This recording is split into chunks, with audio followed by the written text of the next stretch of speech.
Bien, ¿cómo se diseña un ensayo clínico? Los ensayos pueden ser estudios observacionales, descriptivos o analíticos, o estudios experimentales. Los estudios experimentales pueden ser no controlados o pueden ser controlados. ¿Qué quiere decir que un estudio experimental sea controlado o no controlado? Vamos a suponer un ejemplo. Vamos a suponer una patología, ¿sí? Que hasta ahora no se desconoce muy bien cómo es el desarrollo de esa patología, ¿sí? Entonces uno le administra a todos los pacientes que tienen esa patología un fármaco X nuevo, ¿sí? Se ve que en el 25% de los casos se curan y en un 75% de los casos no se curan. La pregunta es, si yo le di ese medicamento a todos los pacientes con esa patología, ¿cómo sé que el 75% se curó por el fármaco y no porque era la evolución natural de la patología curarse? ¿Se entiende? Si yo no tengo un grupo control, no sé qué es lo que hubiera pasado si el paciente no era medicado y se dejaba libre a la evolución de la patología.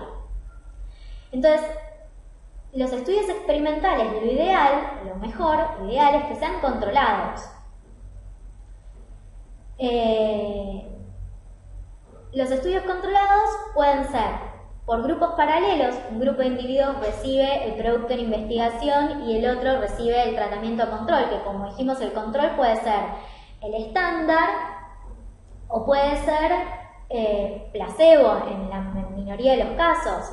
Lo otro que podemos ver como grupos paralelos es lo que se llama el add-on. Puede ser que los dos grupos tengan el medicamento estándar, pero a un grupo, además del estándar, se le añade el producto en investigación y al otro grupo, además del estándar, un placebo. Entonces, los dos grupos quedan cubiertos de alguna manera por la medicación estándar y lo que se ve es si el producto en investigación tiene mayor eficacia que el producto en comparación, digamos que el estándar solo. ¿Se entiende?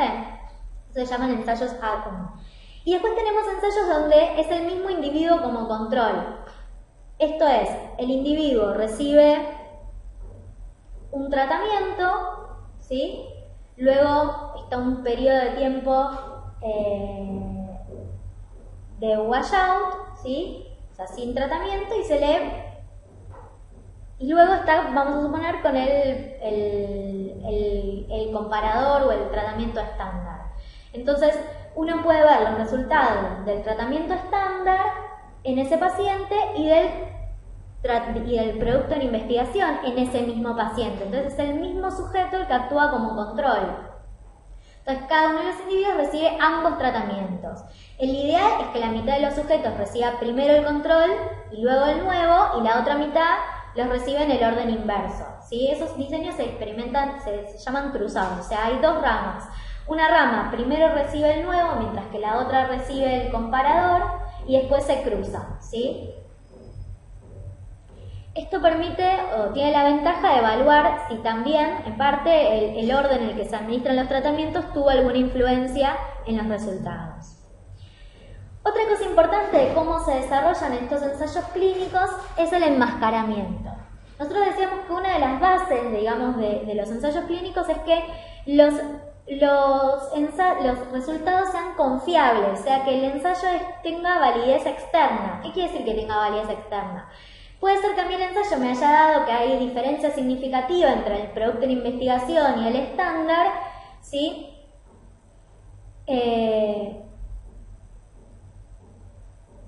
Pero que cuando el producto se comercializa, ese efecto no lo veo. Si ese efecto no lo veo, es porque no tiene validez externa ese ensayo, ¿sí? Por algún motivo se introdujeron sesgos, ¿sí? Errores sistemáticos que hicieron, ¿sí? Que pierda su validez externa y su validez interna. Por ejemplo,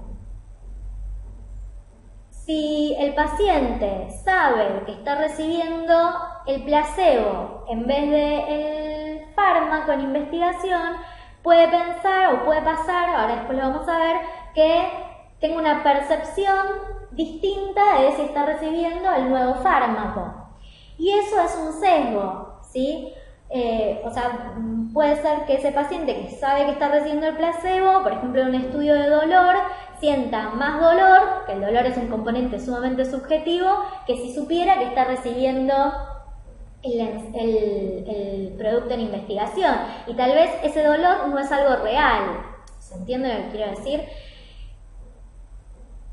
El investigador puede, si sabe qué medicamento está recibiendo el paciente, puede ser que inconscientemente o conscientemente levante los datos en forma incorrecta, sobre todo datos que son subjetivos, ¿sí? Como decíamos antes, percepción del dolor, ¿sí? Y esos son sesgos que afectan, ¿sí?, la validez interna y externa de esa investigación. Entonces, una de las cosas que mejor impide, digamos, la introducción de sesgos es lo que se llama enmascaramiento. Esto es, por ejemplo, un ensayo clínico a doble ciego. En el doble ciego, ni el investigador principal ni el paciente saben a qué rama del ensayo clínico pertenecen. Si están con el ensayo, con el producto en investigación, o si están con el nuevo producto, o si están con el comparador, si están con el producto en investigación o si están con el placebo, ¿sí? No lo saben ni el investigador principal ni el paciente. Entonces, los datos que se van a recolectar, ¿sí?, que va a recolectar el investigador principal o que va a manifestar el paciente, son en principio ciegos, porque no se sabe a qué rama del tratamiento están. Y entonces van a ser lo más fidedigno posible o lo menos sesgados posible. Puede ser ciego simple. Lo ideal es que sea doble ciego. Ciego simple es cuando solamente el paciente no sabe a qué rama está, mientras que el investigador principal sí. Y esto se hace solo cuando su aplicación por razones técnicas o éticas no es posible. Ahora imagínense que se está probando una inyección intramuscular versus el comparador, que es la formulación oral que existía comercialmente. En ese caso el paciente va a saber que cuando le estén dando la oral, si le tocó tomar comprimido, va a estar dentro de la rama del producto que ya se comercializaba, es decir, del comparador, mientras que si le toca inyecciones intramuscular, va a estar en la rama del producto en investigación. Entonces ahí se estaría rompiendo el ciego. Entonces, ¿qué se hace cuando el ensayo lo que pretende es evaluar formulaciones distintas? Lo que se le hace es, a una rama se le da, imagínense la rama que está en el comparador, se le da el oral con el principio activo y una inyección intramuscular placebo, ¿sí?, solución fisiológica. Mientras que al otro grupo se le da la oral placebo y la intramuscular con el principio activo. Entonces, de esa manera se evita romper el ciego, ¿sí? Hay ciertos casos que obligan a romper el ciego, que es cuando, por ejemplo, un paciente desarrolla un efecto adverso severo. El investigador principal y el patrocinador tienen que romper el enmascaramiento porque tienen que saber si se trataba del producto en investigación o del otro producto, también para evaluar si es necesario interrumpir el ensayo clínico o no. Después, ensayo clínico triple ciego, que esto es aún mejor que el doble ciego porque ni el investigador principal ni el paciente saben en qué rama se encuentra ese paciente, pero además los que analizan los datos, los que hacen el análisis estadístico de los datos, no saben si se trata del comparador o del nuevo fármaco, ¿sí? Y el ensayo clínico a doble enmascaramiento o double dummy es lo que yo les contaba antes del comprimido oral y el comprimido intravenoso, ¿sí? Bien.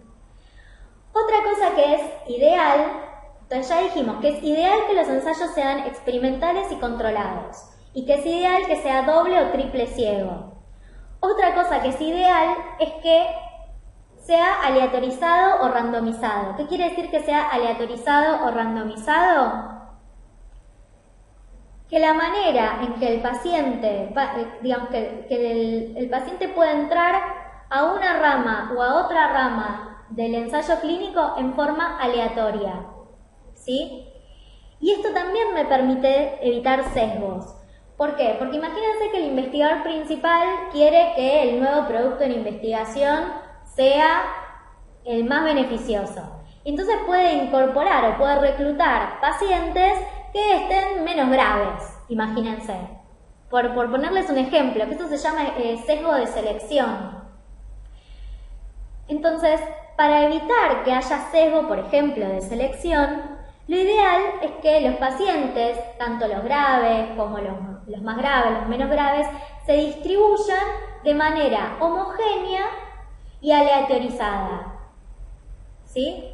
Que toque por sorteo quién va a estar en la rama control y quién va a estar en la rama tratado. Y esto me va a permitir, esto de aleatorizar, me permite generar dos grupos que son homogéneos y comparables. ¿Sí? Y evita el sesgo del investigador en la asignación de casos a los grupos. ¿Sí? Y entonces me permite, obviamente, garantizar que los test estadísticos van a tener valores de significación estadística válidos. ¿Sí? Entonces yo voy a tener dos grupos, en los dos grupos se van a distribuir por igual los sexos, en general cuando uno lo pone al azar, en general se distribuyen, quedan bastante equilibrados en cuanto a sexo, en cuanto a grados de severidad de la enfermedad, distintos si yo digo, bueno, todo este grupo va a ser más severo, todo este grupo va a ser más grave. ¿Sí? Esto es en general la regla de la aleatorización. Me permite disminuir sesgo y hacer más confiables los datos. Entonces, lo ideal es la asignación aleatoria. Esto es importante, al paciente en el consentimiento informado se le dice, se le explica que le va a tocar en una rama o en la otra por azar, y que tiene tales posibilidades de estar en una rama o estar en otra, porque hay veces que hay ensayos clínicos que tienen 4 ramas, entonces tiene 25% de posibilidades de estar en cada rama, ¿sí? 4 ramas porque una es estándar solo, otro es estándar más el nuevo producto de investigación, otro es solo el producto de investigación y otro es el producto más, ¿se entiende? Pueden haber varias ramas. Lo otro que decíamos es el ideal el enmascaramiento. El análisis estadístico se hace bajo intención de tratar, porque puede ser que a lo largo del ensayo clínico haya pacientes que salgan voluntariamente o porque hacen efectos adversos o por lo que sea, salen del ensayo clínico, igual se hace el análisis estadístico. Bien. Entonces hay que siempre tratar de controlar los sesgos de selección y todos los fenómenos que puedan ser de confusión en cuanto a los resultados. Acá tenemos un ejemplo de ensayo cruzado, donde tenemos 3 grupos. Uno en la primera semana está con el estándar, en la segunda con el placebo y en la tercera con el producto en investigación, un ejemplo. Y después se cruza y digamos, simultáneamente hay otro grupo que está primero con placebo, después con el tratamiento nuevo, después con el estándar, etc. Y siempre hay un periodo de washout o de lavado entre las semanas de tratamiento. Este es un diseño en paralelo, hay 3 grupos en paralelo, uno está con el estándar, otro con el placebo y otro con el producto nuevo, etc. Bueno, esto ya lo veníamos diciendo, pero así nos cierra un poco la definición. El placebo es un medicamento que no tiene la droga activa o el principio activo, o sea que es inerte. Y entonces hablamos de efecto placebo a todos los cambios en la condición del paciente atribuibles al simbolismo de la intervención médica, es decir, son cambios en la percepción que tiene el paciente respecto de sus síntomas y de sus signos respecto por lo que la intervención genera en él, ¿sí?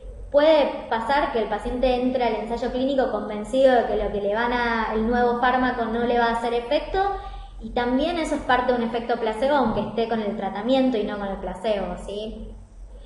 Y el efecto nocebo es cuando los pacientes que están bajo placebo tienen reacciones adversas asociadas al uso del placebo.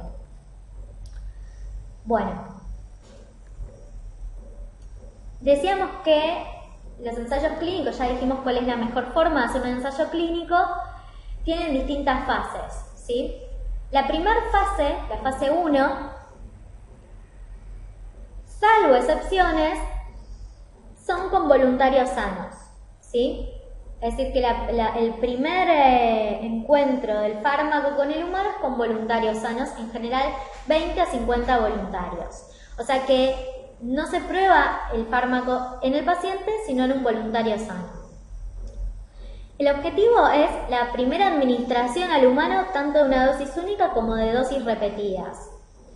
Lo que uno pretende es, primero que nada, evaluar la cinética en humanos, de esa dosis que yo calculé y de esa fórmula farmacéutica, cómo se absorbe, cómo se distribuye, cómo se metaboliza, si es similar a lo que se había visto en preclínica o es distinto, ¿sí? Cómo es el área bajo la curva.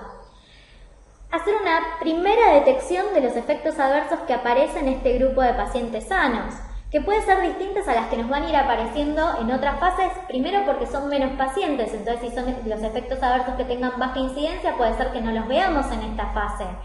Y por otro lado, porque son voluntarios sanos, pueden ser que los pacientes con la patología desarrollen efectos adversos distintos que el voluntario sano. Bien. Y lo otro, y que es fundamental, es poder determinar cuál es la máxima dosis tolerada, es decir, poder ir evaluando distintas dosis, siempre considerando la dosis máxima que se había calculado a partir del NOEL, pero distintas dosis y ver cuál es la máxima dosis que tolera ese paciente. Para poder saber también cuál es la dosis con la que vamos a pasar a la siguiente fase, cuál dosis o varias dosis vamos a pasar a la siguiente fase. Siempre los participantes en estudios de fase 1 siempre están hospitalizados, ¿sí? Porque uno no sabe si tal vez nos podemos encontrar con efectos adversos que sean muy graves. De hecho, hubo un caso de un estudio de fase 1 en donde los pacientes hicieron una hepatitis fulminante y que no se había visto en los estudios de preclínica y recién se vio en la fase 1. Por lo tanto, es un paciente que no puede estar ambulatorio, ¿sí? Porque tiene que haber posibilidades de responder ante ese efecto adverso grave. Y están entonces sometidos a supervisión intensiva, incluyendo examen físico diario, determinación de presión arterial, pulso, electrocardiograma, encefalograma y todas las pruebas funcionales para detectar toxicidad hepática, toxicidad renal y toxicidad hematológica, ¿sí? Es raro que aparezcan efectos adversos graves durante la fase 1, ¿sí? Sobre todo por la cantidad de voluntarios con los que se trabaja. Bien. Entonces, uno de los principales objetivos de la fase 1, como decíamos, es obtener la dosis, ¿sí? El régimen de dosis ideal. Lo ideal, del régimen de dosis es que tenga baja fluctuación, baja acumulación, rápido alcance, ¿sí? del punto de equilibrio, del steady state. Lo ideal es que tenga una cinética lineal, ¿sí? Porque las cinéticas no lineares implican riesgos de seguridad por saturación en la eliminación y riesgos de eficacia por saturación en la absorción. Bien. Lo otro es evaluar la ventana terapéutica, ¿sí? Lo ideal es que tengan el índice terapéutico más amplio, es decir, que la diferencia entre la dosis tóxica, la menor dosis tóxica y la mayor dosis terapéutica sea lo menor posible, ¿sí? Son fármacos que tengan el índice terapéutico más amplio. Bien. La fase 2 la podemos dividir en una fase 2 temprana y una tardía. En la fase 2 temprana ya hablamos de pacientes, ya no son voluntarios sanos, son 20 a 50 pacientes seleccionados, es decir, que ya tienen la patología para la cual se está usando ese fármaco. Es decir, si se está haciendo un ensayo clínico para determinar la eficacia de un antihipertensivo, los pacientes van a ser pacientes que tengan hipertensión arterial con, digamos, cierto criterio de selección. Puede ser que haya una fase paralela en la cual se esté determinando la eficacia del mismo fármaco en infarto agudo de miocardio, entonces van a ser pacientes que tienen ese antecedente, ¿sí? Bien. El objetivo es definir la dosis terapéutica, ¿sí? Definir la eficacia y la seguridad en el tratamiento en pacientes con la patología en estudio. O sea, ya vimos la farmacodinamia en un paciente sano, es decir, en la fase 1 vimos cómo era el mecanismo de acción en un voluntario sano, pero ahora tenemos que ver el mecanismo de acción y la eficacia en un paciente con la patología, ¿sí? Y ver cuál es la dosis terapéutica tolerable y la dosis terapéutica en la que se ve mayor eficacia. determinar entonces el efecto terapéutico, completar datos de seguridad, ver en estos pacientes qué efectos adversos se observan y evaluar datos farmacocinéticos en pacientes. ¿Por qué? Porque puede ser que el paciente, por su patología, tenga el fármaco tenga una farmacocinética distinta que en el voluntario sano.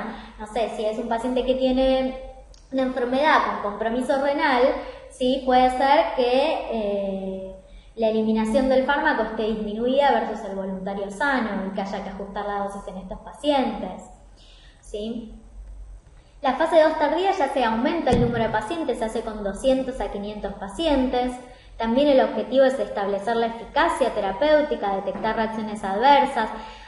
Algo que es clave de la fase 2 es la elección definitiva de la dosis, confirmar cuál es la mejor dosis en la que se observa la mayor eficacia y con menores efectos adversos.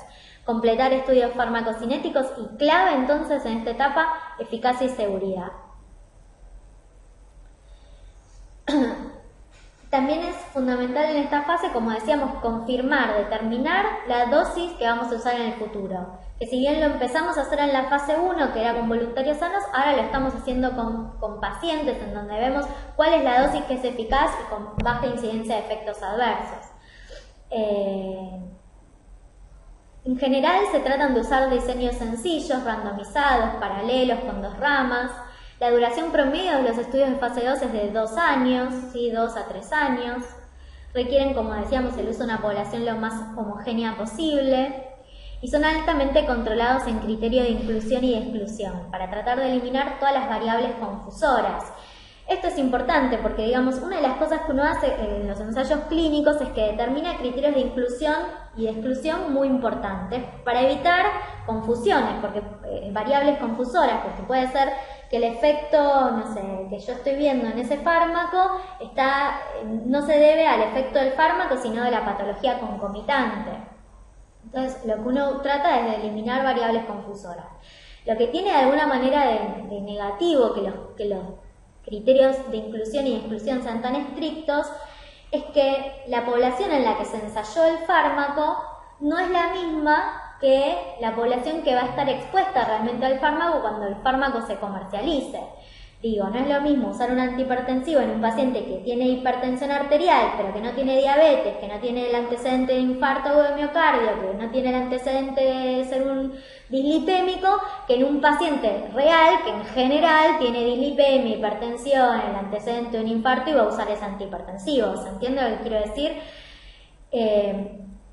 Y que va a estar, por ejemplo, expuesto a medicaciones concomitantes, que por ahí eso lo excluimos en el ensayo clínico, y por lo tanto va a estar sometido a interacciones farmacológicas que por ahí en el ensayo clínico no los vimos porque excluimos pacientes que estaban con esos fármacos, ¿entiende? Es decir, que también en los ensayos clínicos, al ser pacientes que tienen que cumplir ciertos criterios de inclusión y de exclusión, la población no es igual a la que va a estar en la fase 4, en la que va a estar, digamos, sometida o expuesto al fármaco cuando se comercialice. Y por eso es que es muy importante que una vez que se comercializa el fármaco, se haga una farmacovigilancia extensiva, es decir, que uno, después lo voy a explicar, pero que uno puede evaluar efectos adversos y seguridad y eficacia de ese fármaco aún después de comercializado, porque nos podemos encontrar con cosas distintas a las que se veían en los ensayos clínicos, justamente porque la población es distinta, porque tiene fármacos concomitantes, otras comorbilidades, etc. ¿Sí? Bueno, en general en esta fase 2 no se suelen usar placebos. La fase 3 ya es la fase confirmatoria, son de 2.000 o 1.500 a 5.000 pacientes, más o menos. El objetivo es de establecer la eficacia terapéutica ya con la dosificación elegida. Obviamente seguir recolectando información de reacciones adversas, porque a medida que vamos aumentando el número de pacientes, aumentamos la posibilidad de ver efectos adversos de baja incidencia que con menos pacientes no los llegábamos a ver. Bueno, se evalúa eficacia, seguridad, eficiencia, etc. Y esto es un poco lo que yo les decía, una vez que pasa las distintas fases y el medicamento se aprueba por la agencia regulatoria y se comercializa, Los sujetos experimentales son todos los pacientes que reciben la droga y que ya no están bajo los criterios de inclusión y de exclusión, tienen otros fármacos, otras patologías, comorbilidades, etc. Y por lo tanto van a pasar dos cosas. Primero, que saltamos de 2.000 a 5.000 pacientes a millones y millones de pacientes. Entonces, efectos adversos de muy baja incidencia que no se vieron durante los ensayos clínicos se pueden ver en esta fase 4. E incluso pueden ser efectos adversos de tal gravedad que obligan a suspender la comercialización, aún después de 10, 15 años de ensayos clínicos. Bien. Vamos a detectar interacciones que antes no habíamos detectado. E incluso lo que puede pasar es que vemos que ese fármaco puede ser útil para otras indicaciones y esto recolectado en la farmacovigilancia nos puede ayudar para iniciar ensayos clínicos con ese fármaco, pero para nuevas indicaciones. Entonces es mucha la información que uno recolecta en la farmacovigilancia o en la fase 4, ¿sí? Otra de las cosas es que los ensayos clínicos duran como mucho 2, 3, a lo sumo 5 años. El fármaco cuando se comercializa tiene años, 15, 20, 50 años, es decir, de uso. Entonces uno puede ver también la eficacia a largo plazo de ese fármaco. Efectos adversos a largo plazo de ese fármaco que no había visto previamente. Nuevas indicaciones, como decía, nuevas dosis, nuevas vías de administración. Se pueden hacer estudios de farmacoeconomía. Pero es básico el tema de la detección de reacciones adversas y esto es importante entonces poder reportar los efectos adversos de todos los fármacos que se están utilizando. Y ahora vamos a hablar un poco de esto. La farmacovigilancia entonces es la ciencia y las actividades relacionadas con la detección, evaluación, conocimiento y prevención de reacciones adversas y otros posibles problemas relacionados con los medicamentos. La farmacovigilancia no solo detecta la aparición de efectos adversos con un fármaco que se estaba comercializando, también detecta falta de eficacia, también detecta errores de medicación, errores en el prospecto, errores en la presentación. ¿Sí? Todo eso también es parte de la farmacovigilancia. Puede ser que el fármaco esté disminuido en su eficacia porque hubo errores en la manufactura o errores en el transporte, en el mantenimiento de ese fármaco que perdió eficacia. Entonces, bueno, todo eso tiene que recolectarse en lo que es la farmacovigilancia. Bien, pero dijimos que una de las cosas más importantes que toma la farmacovigilancia son los efectos adversos. Y de vuelta uno habla de evento adverso, reacción adversa, efecto adverso como sinónimos y en realidad no son sinónimos. Un evento adverso es cualquier manifestación clínica o biológica no deseada que se presente durante el tratamiento con un medicamento o con una especialidad medicinal, el cual no tiene necesariamente una relación de causalidad con el tratamiento realizado o con el estudio clínico en ejecución. Imagínense un paciente que está en un ensayo clínico con un antihipertensivo nuevo, ¿sí? El paciente sale a la calle y lo atropella un auto. Lo pudo haber atropellado el auto porque el auto venía a contramano y pasó un semáforo en rojo y lo atropelló, o lo pudo haber atropellado porque el paciente hizo un episodio sincopal por el antihipertensivo, se desmayó y lo pisó el auto. Es decir, que un evento adverso es cualquier cosa que le sucede a ese paciente durante el transcurso, por ejemplo, del ensayo clínico, ¿sí? Ya sea lo pisó un coche, hizo un rash, hizo fiebre, hizo granulocitosis, cualquier cosa que sucede. Y que puede estar o no asociada al medicamento. Puede haber hecho granulocitosis porque tuvo una infección viral y no por el fármaco, ¿sí? Eso es un evento adverso, cualquier cosa que sucede que no necesariamente guarda relación de causalidad con el tratamiento. En cambio, una reacción adversa es una reacción nociva, obviamente indeseada tras la administración de un fármaco a la dosis utilizada habitualmente en la especie humana para prevenir, diagnosticar o modificar cualquier función fisiológica. No tiene necesariamente relación causal, pero sí tiene relación temporal, es decir, la puedo asociar al medicamento, ¿sí? Es decir, después puedo definir si estaba o no estaba decididamente asociada al medicamento, pero en principio guarda una relación temporal y de causalidad. Digo, la causalidad puede ser fuerte o débil, pero hay una relación de causalidad. Entonces, todas las reacciones adversas son eventos adversos, pero no todos los eventos adversos son necesariamente una reacción adversa, porque no todas los eventos adversos tienen relación causal con el fármaco, entonces no todo evento adverso es una reacción adversa. ¿Entiende?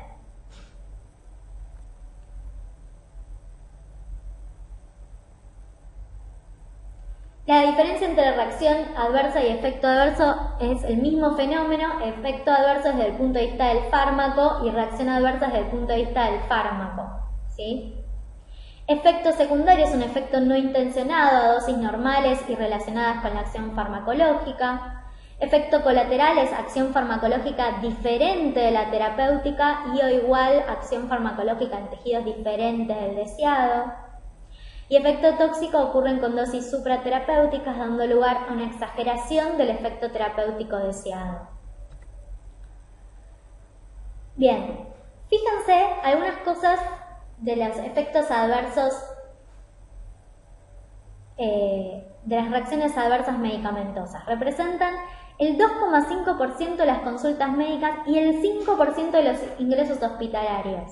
El 5% de los ingresos hospitalarios son por reacciones adversas. Hasta el 40% de los pacientes presenta al menos una reacción adversa durante el consumo de fármacos. El 10 al 20% de los pacientes hospitalizados presentan una o más reacción adversa durante su estadía, de las cuales 7% son graves y 0,3% son mortales. Y es la sexta causa de mortalidad en Estados Unidos, luego de de cáncer, ACV, EPOC y accidentes de tránsito.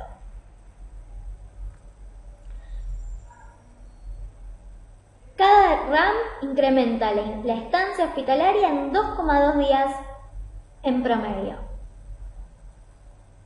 Bueno, y así podemos seguir dando datos, pero lo que les quiero decir con esto es que es fundamental que los médicos estemos alerta de los eventos adversos, que conozcamos los eventos adversos antes de dar un fármaco y que cuando vemos ciertos signos o síntomas en un paciente, no siempre pensemos que se debe a una patología y pensemos en la posibilidad de que se trate de un efecto adverso de los medicamentos que están tomando. Que es importante reportar los efectos adversos a la ANMAT para que la ANMAT pueda regular ese fármaco y para que pueda aumentar el conocimiento respecto de la seguridad de ese fármaco. Bien. Respecto a la gravedad de los efectos adversos, se clasifican en dos categorías, no serias y serias. ¿Cuándo las reacciones adversas las consideramos serias? Cuando producen la muerte del paciente o la amenaza directa de la vida del paciente, o requiere hospitalización o prolongación de una hospitalización, o causa malformaciones congénitas o discapacidad significativa o permanente, o cualquier evento médico importante a criterio del profesional tratante. Y se incluye también dentro de las serias la transmisión de un agente infeccioso.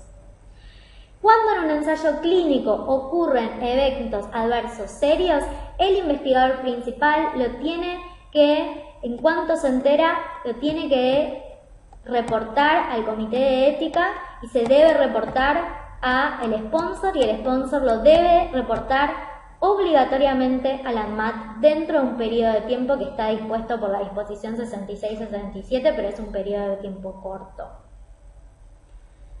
Es obligatorio. Bien, las no serias las dividimos en leves y moderadas. Leves signos y síntomas fácilmente tolerados, que no requieren tratamiento, que en general son de corta duración y que no interfieren en la vida normal del paciente, como náuseas, diarreas. Moderadas, cuando interfieren con las actividades habituales, cuando pueden producir ausencias escolares o laborales, cuando no amenaza directamente la vida del paciente y suelen requerir tratamiento sintomático. Algo que por ahí no quedó claro, pero cuando en un ensayo clínico, obviamente que todas las reacciones adversas tienen que estar en la historia clínica y obviamente en el CRF, ¿sí? Y se tienen que analizar. Lo que digo es que cuando son severas se tienen que reportar inmediatamente tanto al comité de ética como al ANMAT y al SPONS. Bien, acá tenemos una clasificación de los tipos de reacciones adversas. A, cuando están relacionadas con la dosis. B, no relacionada con la dosis. C, relacionadas con la dosis y con el tiempo de administración. D, relacionadas con el tiempo. E, relacionadas con la retirada. Y F, que es falta de eficacia. Acá estábamos lo que veníamos diciendo de acuerdo a la frecuencia o a la incidencia de los efectos adversos, cuando se empiezan a detectar. Entonces, cuando los efectos adversos son de una frecuencia elevada, de 10% más, se ven en la fase 1 o 2. Pero cuando son de baja incidencia, recién se empiezan a ver en una fase 3 o incluso en una fase 4. Acá está el tema de la relación causal, ¿sí?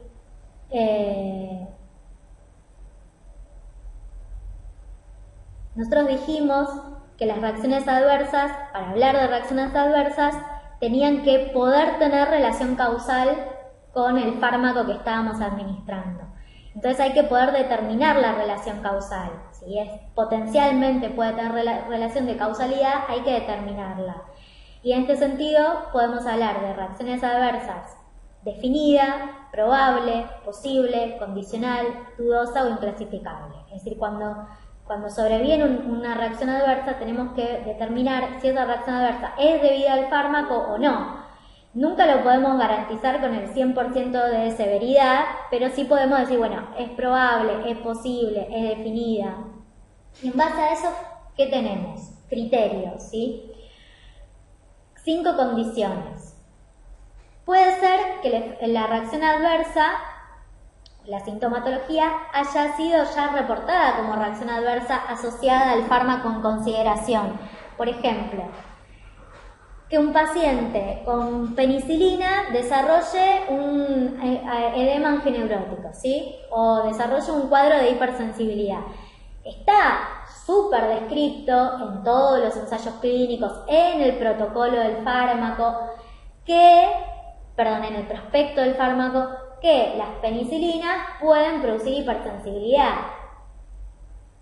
Bien, entonces ya tenemos que si el efecto adverso, digamos, esto nos orienta a que el fármaco a que el efecto adverso puede tener relación causal con ese fármaco, ¿sí? Nos orienta porque la reacción adversa ya está descrita. La sintomatología tiene una secuencia temporal razonable con la administración o con la supresión del medicamento, ¿sí? Supresión porque podemos considerar un efecto adverso, por ejemplo, cuando estamos tomando corticoides en forma crónica y el paciente suspende, hace un síndrome de abstinencia o de supresión, que también lo consideramos reacción adversa. Entonces, algo que es clave para determinar la causalidad es que haya una secuencia temporal, ¿sí? Que el paciente tomó la medicación y que en el momento hace el efecto adverso, o al día siguiente, o a los 10 días, porque puede haber efectos adversos que recién se manifiesten con la exposición crónica al fármaco, pero tiene que haber cierta relación de temporalidad, ¿sí? Porque si el paciente empezó con el rash y al día y recién, digamos, después tomó el fármaco, y es muy probable que el rash no sea debido al fármaco porque ya lo tenía previamente. Es una verdad de perogrullo, pero a veces uno comete esos errores. La sintomatología revierte al suspender el fármaco o al disminuir su dosis. Esto también nos orienta respecto de la causalidad, de que el efecto adverso se debe al fármaco, porque cuando uno disminuye la dosis o lo suspende, desaparece esa reacción adversa, revierte. O la sintomatología no puede explicarse por otra droga ni por la patología del paciente. Esto nos orienta más a que se debe al fármaco que sospechamos, ¿sí? Porque no se explica ni por otra droga ni por la patología que tiene el paciente. Y otra cosa que nos orienta es que la sintomatología reaparece cuando uno reexpone o readministra el fármaco o vuelve a aumentar la dosis. Si yo suspendí, revertió el efecto adverso, lo vuelvo a exponer al mismo fármaco, vuelve a hacer el mismo efecto adverso, esto nos orienta a que el efecto adverso, que la reacción adversa es debida a ese fármaco. Entonces, cuando están las 5 condiciones, decimos que la reacción adversa es definida. Esto es lo menos frecuente de ver. Es raro que uno vea todo esto, sobre todo porque muchas veces, y de acuerdo a la reacción adversa, muchas veces uno no reexpone al paciente al fármaco que le provocó la reacción adversa. Entonces, en muy pocos casos vemos reacciones adversas definidas. Si se cumple la condición 1, 2, 3 y 4, decimos que es probable, porque no reexpusimos al paciente al fármaco. Posible si se cumple 1, 2 y 3. Condicional si se cumple 2, 3 y 4. O dudosa si hay alguna de todas las otras alternativas posibles, ¿sí? Bien. Esto ya lo vimos, así que lo pasamos. Esto también lo vimos. Entonces, la ANMAT tiene un sistema nacional de farmacovigilancia y tiene una disposición, ¿sí?, que es la disposición de buenas prácticas de farmacovigilancia, en la cual se rige, digamos, cómo se debe hacer el tratamiento de los efectos adversos tanto en ensayos clínicos como durante la comercialización de un fármaco. Entonces, por ejemplo, todos los laboratorios deben hacer reportes periódicos respecto a la seguridad de los fármacos que cada uno de esos laboratorios está comercializando. Y los médicos, pacientes o cualquier personal de salud puede reportar efectos adversos de los fármacos que está tomando o que administró, ¿sí? Entonces, lo que tenemos son distintos efectores periféricos, los cuales todos reportan al Departamento de Farmacovigilancia de la ANMAT, que es el efector central, ¿sí? Entonces tenemos efectores periféricos, obras sociales, profesionales, colegios, hospitales, todos pueden reportar efectos adversos o falta de eficacia o error de medicación al Departamento de Farmacovigilancia de la ANMAT. Lo mismo debe hacer la industria farmacéutica, que antes no era obligatorio, ahora por disposición es obligatorio que la industria farmacéutica reporte a través de IPAs los efectos adversos a la ANMAT. Los usuarios de medicamentos, los pacientes, pueden reportar a la ANMAT, ahora vamos a ver cómo. Los profesionales del equipo de salud deben reportar a la ANMAT, ¿sí? Bien. Para los profesionales del equipo de salud, desde ya les digo que no es punitorio, o sea, no es punitorio que no se reporten, no es obligatorio, pero digamos, sí es un deber ético hacerlo. ¿Cómo se hace esto? Bueno, tenemos varias cosas. Uno es lo que se llama la hoja de reporte o la hoja amarilla, que se puede descargar en el sitio web de la ANMAT, ¿sí? Si uno entra al sitio web de la ANMAT, puede cargarlo por vía online o puede cargarlo descargando este formulario y enviándolo escaneado por mail o por correo. Se puede completar este reporte de farmacovigilancia. Esto mismo lo puede hacer, dijimos, tanto los pacientes como el equipo de profesionales, los médicos, los enfermeros, cualquiera puede hacer el reporte de efectos adversos entrando a la página de la ANMAT y haciendo el reporte online, o descargando la página de la ANMAT, este formulario, y enviándolo por mail a la ANMAT. También se puede reportar en los centros periféricos, ¿sí? En los efectores periféricos. Por ejemplo, la segunda cátedra de farmacología, la tercera cátedra de farmacología, son todos efectores periféricos. En la página de la ANMAT están los efectores periféricos. Entonces uno puede reportar a los efectores periféricos y después los efectores periféricos se encargan de reportar a la ANMAT, ¿sí? Pero siempre la información tiene que llegar al ANMAT. ¿Qué es lo que tiene esta hoja de reporte? Tiene que tener los datos del paciente, que puede ser el nombre y apellido o las iniciales. Es decir, que uno puede mantener la anonimidad del paciente poniendo solo las iniciales, ¿sí? El sexo del paciente es muy importante porque para poder sobre todo después hacer un análisis estadístico de estas reacciones adversas, si es más frecuente en los hombres o en las mujeres. La edad, el peso y la talla, lo mismo, para poder hacer un buen análisis estadístico de los datos después. Medicamento o medicamentos sospechados. Vamos a suponer, es raro que un paciente esté tomando un solo medicamento. En general lo que se van a encontrar es que venía tomando varios, ¿sí? Pero imagínense que el paciente venía crónicamente tomando el enalapril, el bisoprolol, la rosuvastatina, aspirina, crónicamente. Y de pronto hace una neumonía, empieza con ampicilina y hace un rash. Bueno, lo más probable es que el medicamento del cual sospecho sea el que introduje último y que guarda relación temporal con el cuadro del rash. Ahora, puede pasar que el paciente venía crónicamente tomando su IECA, su bisoprolol, su rosuvastatina y hace aumento de enzimas hepáticas. Bueno, ahí yo puedo pensar que como está descrito el aumento de enzimas hepáticas con rosuvastatina, ese es el sospechado y no el enalapril. Pero me puede pasar que el paciente esté con 4 fármacos, haga un efecto adverso, que ese efecto adverso no esté descrito como efecto adverso característico de todos esos fármacos o que esté descrito en más de uno y que yo no pueda diferenciar a cuál de esos fármacos se pueda deber el efecto adverso y entonces son todos sospechosos. ¿Se entiende? Ya sea porque está descrito en más de uno o porque no está descrito en ninguno. Bien, bueno, pero vamos a suponer este caso del paciente que hizo la neumonía y empieza con amoxicilina clavulánico. Entonces tengo que poner el nombre comercial, cualquiera, ¿sí? El nombre comercial. Es el nombre del laboratorio, perdón, no el nombre del medicamento del laboratorio que tomó, ¿sí? El ácido clavulánico y la ampicilina de Roche tiene un nombre comercial. Eso es el nombre comercial. Y esto es importante poner el nombre comercial porque yo identifico a qué laboratorio es y puede ser que se deba a un error de manufactura de ese laboratorio y no de otro, ¿sí? Bueno, pongo el nombre de la droga, o sea, el principio activo. La indicación para qué se lo dio, en este caso es neumonía o sinusitis. ¿Para qué se dio ese medicamento?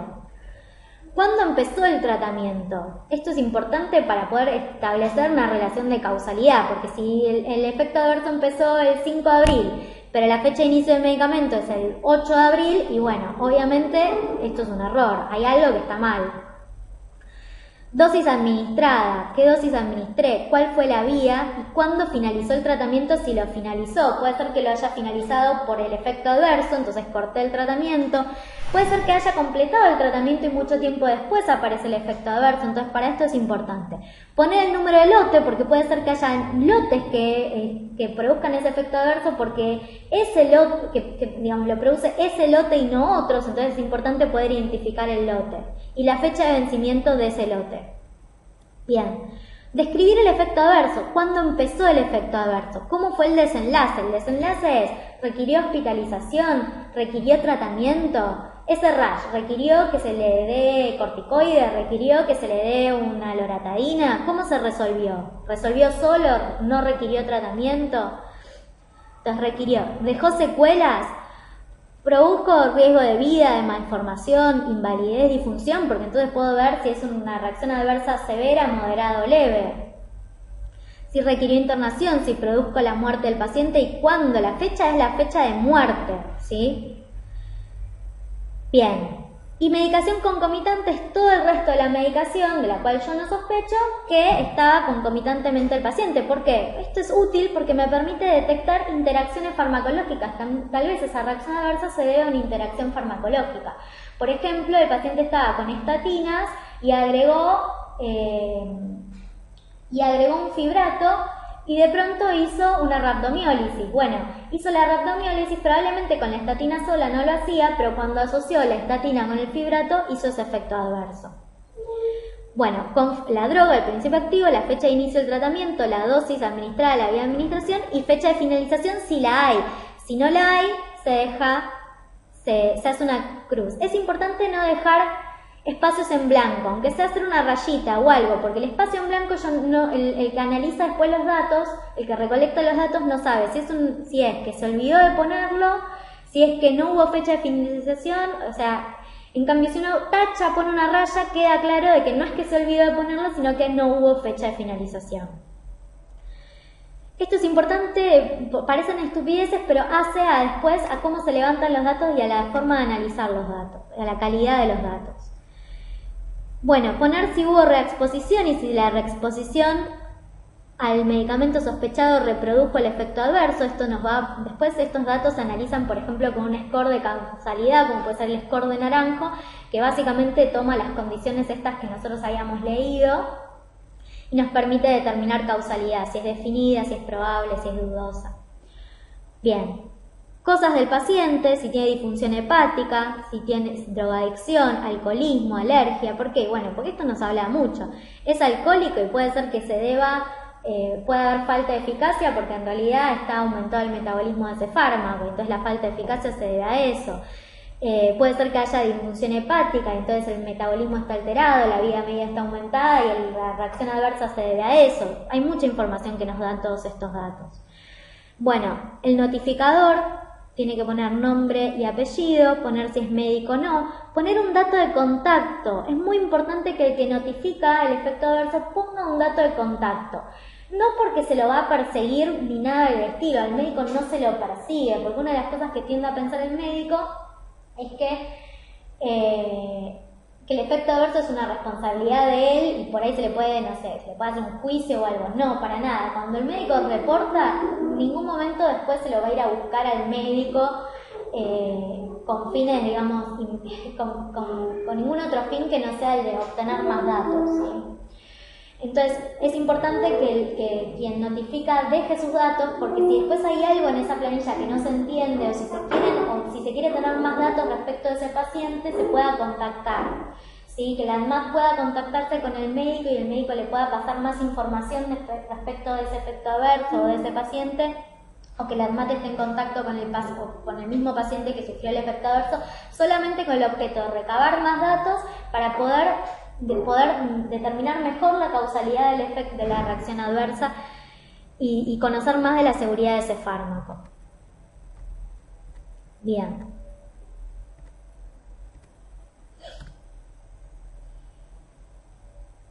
Es importante tener en cuenta que los datos del notificador serán confidenciales y la notificación es anónima, es decir,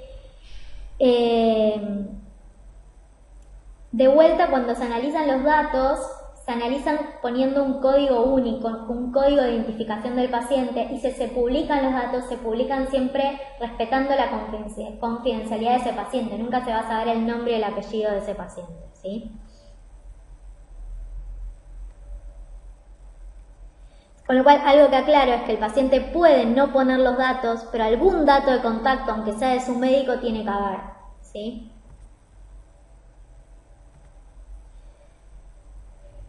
Bien, esto después lo leen ustedes tranquilos. Siempre la ANMAT forma parte de Uppsala, ¿sí? Que es, digamos,